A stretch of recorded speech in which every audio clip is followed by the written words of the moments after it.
You know that sigh. You know what that means. It's ranting time! Well, not entirely a rant, but mostly just flat out disappointment. I wanted to come on here and just make my full review for the Royal Rumble, but honestly, I don't have the energy for it. And it's because of one match, the Men's Rumble. Now, before I get to that, let me make a quick review on every single other match that happened on the show. Women's Rumble was fantastic. To me, match of the night. I heard that Tyson Kidd and Jason Jordan produced that match, and they did a damn good job. And you want to know why?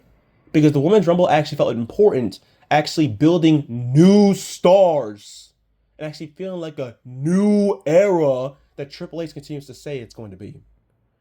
Liv Morgan won the Rumble, which was amazing and was well deserved. But before we get to the fact that she won the Rumble, I love the final three.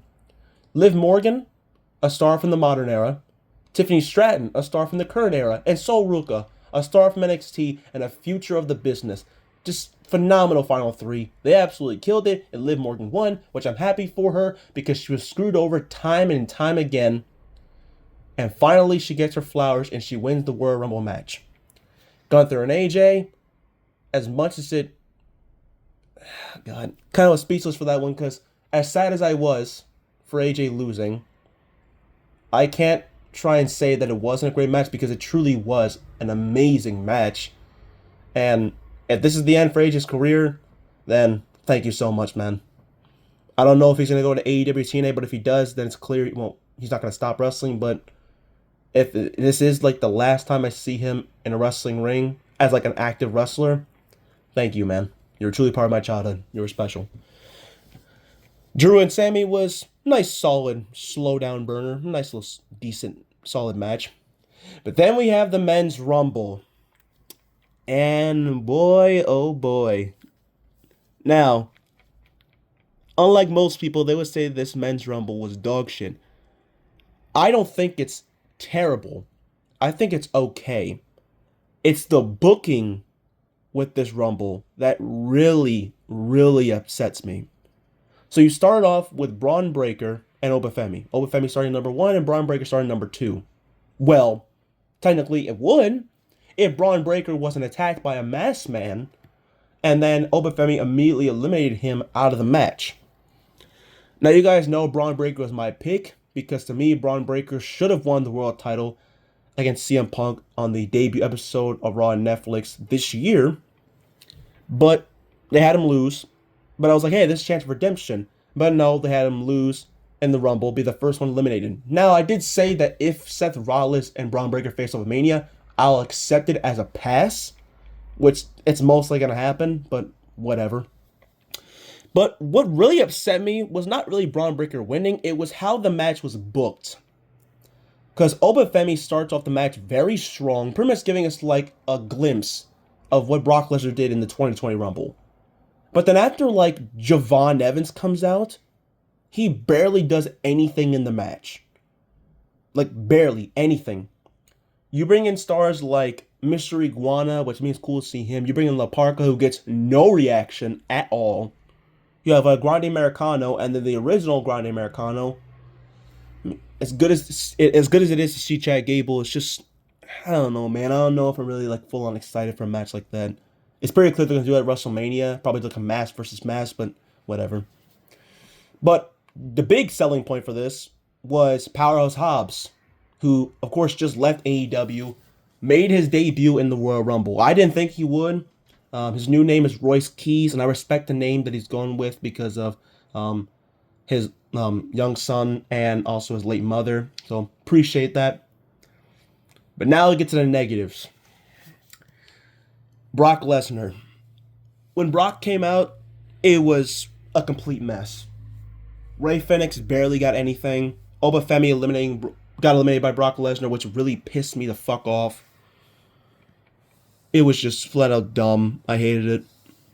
And then Jey Uso comes out. And then while Jey Uso is making his way to the ring, Brock gets eliminated by Cody and LA Knight. Oh yeah, and speaking of LA Knight, he made his return. And of course, he's still beefing with the Vision. God, I'm getting so fucking tongue-tied because I'm trying to do all this in one take, and it's pissing me off.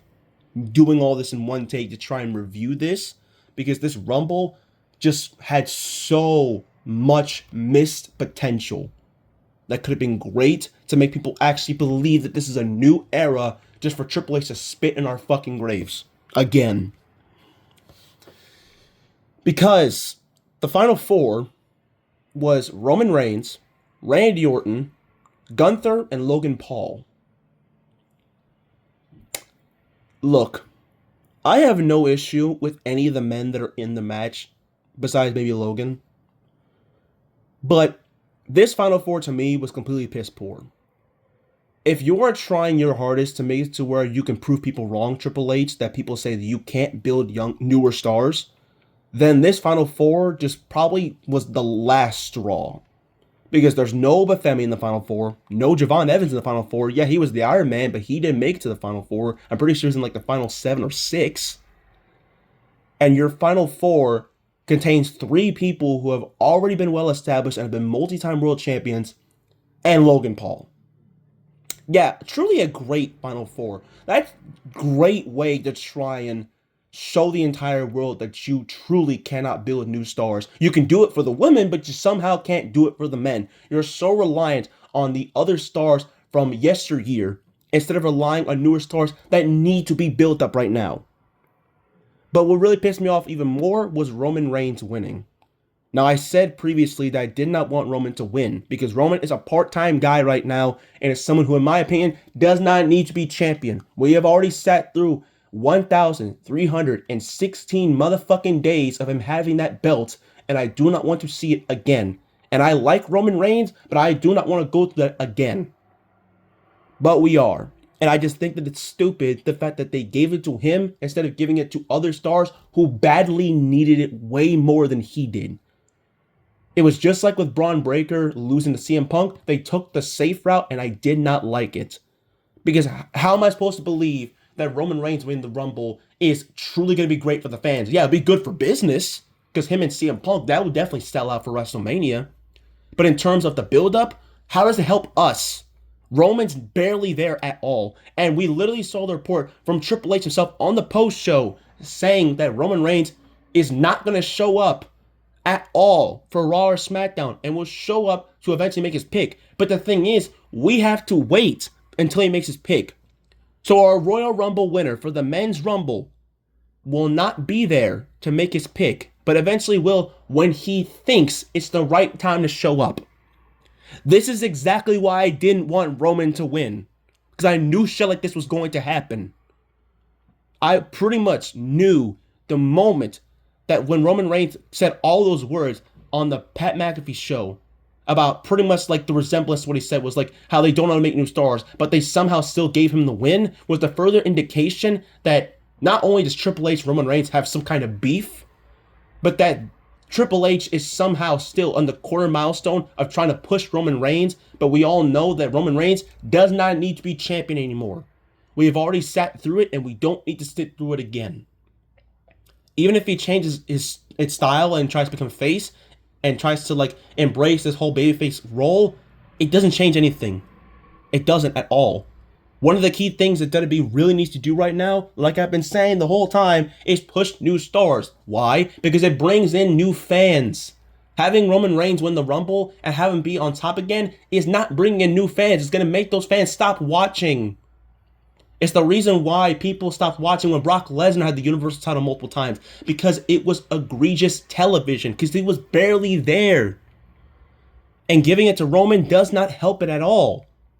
And yes, I get that Roman Reigns obviously can tell a great story and can do it better than most people can do it full time. Thank you, John Cena, for that quote. But even then, with him being a guy who is now mostly doing things in Hollywood, how is this supposed to help the guys who would really, really need that push? Like, Obafemi should have won.